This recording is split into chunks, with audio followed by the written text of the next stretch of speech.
जोरू का गुलाम पारिवारिक कहानी।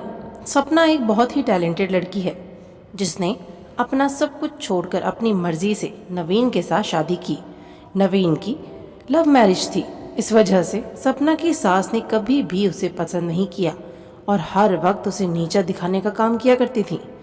इसकी शिकायत अपने पति नवीन से किया करती थी, लेकिन नवीन कभी भी सपना की बातों पर ध्यान नहीं देता था और हमेशा अपने ही कामों में लग जाता था। सास, आज मुझे मटर पनीर खाना है, मेरा मन है खाने का, तुम मेरे लिए आज वही बनाना। सपना, लेकिन माँ जी मटर पनीर तो नवीन को पसंद नहीं है, ऐसे में मैं कुछ और बना देती थी ताकि सभी मिलकर खाना खा लेते। सास, अगर नवीन को पसंद नहीं है तो ऐसे में तुम उसे कुछ और भी तो बनाकर दे सकती हो। क्या तुम्हारी माँ ने कुछ और बनाना नहीं सिखाया? सास की इस बात से सपना को गुस्सा आ जाता है क्योंकि बात माँ की आ गई है और वह बिना कुछ बोले किचन की तरफ चली जाती है और नवीन के लिए कोई दूसरी सब्जी बनाने के बारे में सोचने लगती है।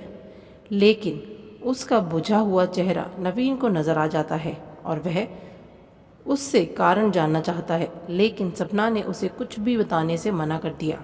जैसे जैसे समय आगे बढ़ता है वैसे वैसे सपना और भी दुखी होने लगती है क्योंकि अब सास का रवैया प्रतिदिन बदलता जा रहा था और चाह कर भी सपना कुछ भी नहीं कर पा रही थी।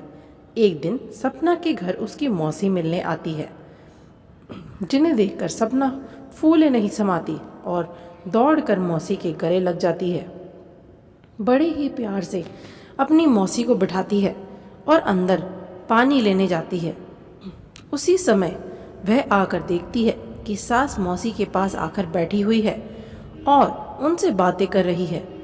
यह देखकर तो सपना एक पल खुश हो जाती है, लेकिन सपना को आते हुए देखकर सास बोलने लगती है, वैसे भी सपना को कोई खास बनाना नहीं आता, हमेशा एक ही प्रकार की सब्जी बना देती है और उसके हाथ में बिल्कुल स्वाद भी नहीं है।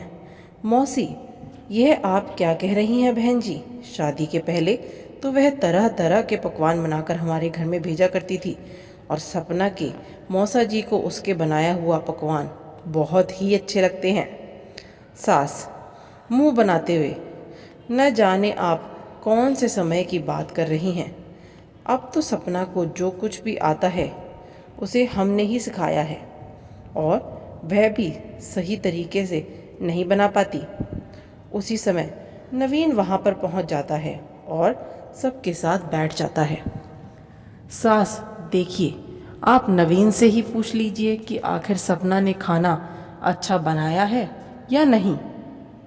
नवीन चुपचाप अपनी माँ को देखता रहता है, लेकिन वह समझ चुका है कि अब उसकी माँ का रवैया दिनों दिन बदलता जा रहा है। मौसी तो वहाँ से चली जाती है, लेकिन सपना की आंखों में आंसू देखकर नवीन को अच्छा नहीं लगता और जैसे ही वह कमरे में जाता है तो उसे वहाँ पर सपना रोती हुई दिखाई देती है। नवीन को यह सब अच्छा नहीं लगता और वह बाहर की ओर चला जाता है। सास, क्या हुआ महारानी को? फालतू में ही रोना धोना कर रही होगी। अरे, मैं तेरी शादी एक मेरी सहेली की बेटी से करवाने वाली थी जो विदेश से पढ़कर आई है, लेकिन तुझे अपनी माँ की थोड़ी ना फिक्र है। तुझे अपने मन की चलानी थी तो तूने चला ली।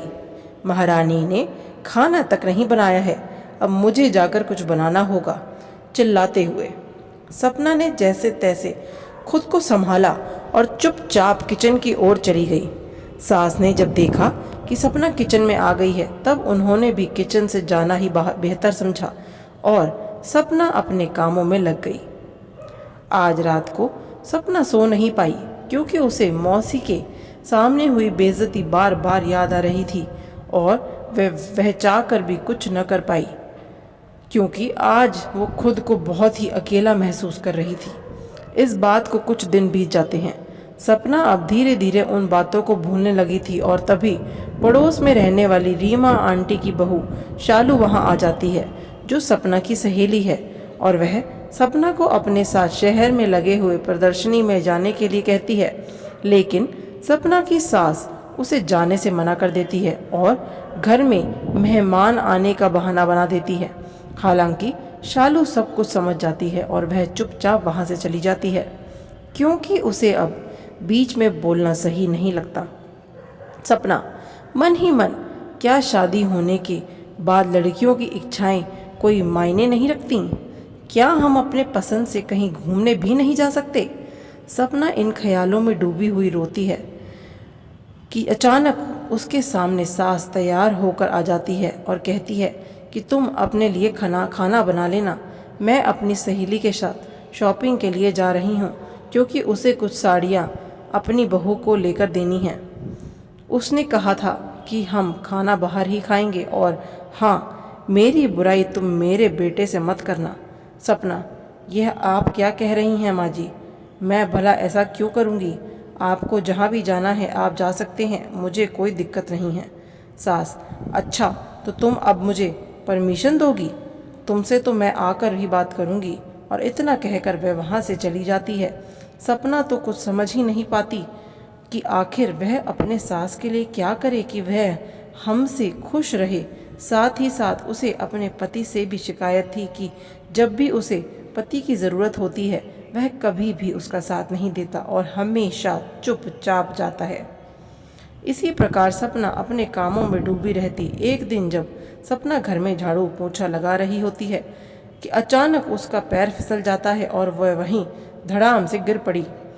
उसके पैर में सूजन आ जाती है, जिससे लगता है कि शायद उसे फ्रैक्चर हो चुका है, लेकिन सास इस बात को मानने के लिए तैयार ही नहीं। और वहीं पर वह सपना से कहती है, अब देखो महारानी का नया नाटक शुरू हो गया। नवीन किसी काम से बाहर गया होता है और जैसे ही बाहर से वह आता है तो सपना को कहराते देख कर उसे बहुत बुरा लगता है और वह देखता है कि माँ बार बार उसे कुछ न कुछ ताने मारे जा रही है। इस बात से इस बार नवीन चुप नहीं रहता और वह दौड़ कर आता है और सपना को उठाता है और अपनी माँ से कहता है, माँ, आप ये बिल्कुल अच्छा नहीं कर रही हैं।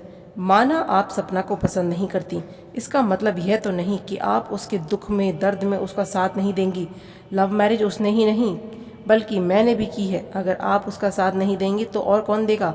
आपने आज तक उसे इतने ताने मारे हैं, लेकिन उसने कभी भी पलटकर आपको कोई जवाब नहीं दिया और हमेशा उसने मुझसे कहा है कि वह हमेशा आपका ख्याल रखेगी, लेकिन आप कभी उसका ख्याल नहीं रख पाती। सास, तो तू क्या जोरू का गुलाम बन गया है? नवीन, अगर अपनी पत्नी का देखभाल करना, उसका साथ देना जोरू का गुलाम होता है तो हाँ, मैं जोरू का गुलाम हूँ और मैं समझ गया हूँ कि अगर मैं अपनी पत्नी का साथ नहीं दे सकता तो फिर मैं कभी भी एक अच्छा पति नहीं बन सकता। सुबह से शाम तक सपना आपका ख्याल रखती है और हमेशा इस बात की फिक्र में लगी रहती है कि आपको कोई कमी ना हो, लेकिन कभी भी आपके दिल में उसके लिए प्यार दया जैसी भावना आई ही नहीं। आप हमेशा उसे जलील करती रहती हैं। और हाँ, एक बात, 1 साल पहले जब आप तेज़ बुखार में तड़प रही थी, उस समय रात भर जागकर सपना ने आपकी देखभाल की थी।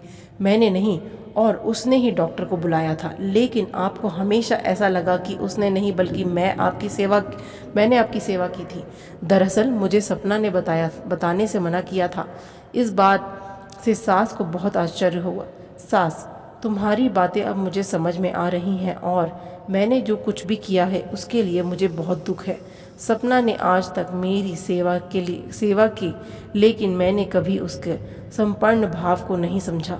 जब हम एक ही घर में होते हैं तो हमेशा एक दूसरे का साथ बनकर आगे बढ़ना चाहिए, ना कि किसी दूसरे की टांग खींचते हुए। तुमने समझा दिया बेटा। अब सास सपना के पास जाकर उसे संभालने लगती है, जिससे सपना को खुशी मिलती है और अब वह खुशी से अपने पति नवीन के ओर देखती है और नवीन के द्वारा उठाए गए कदम को वह सही मानती है। दोस्तों, कई बार हम देखते हैं कि घर में बहुओं का लगातार अपमान किया जाता है और उनसे हमेशा हम अच्छे की उम्मीद करते हैं। एक बात याद रखना चाहिए कि जब तक हम अपनी बहू को सम्मान इज्जत प्यार नहीं देंगे, तब तक वह भी हमसे वह प्यार और इज्जत नहीं कर पाएगी। सच्चा इंसान वही होता है जो सही को सही और गलत को गलत बोल सके और बिना किसी डर के आगे बढ़ सके।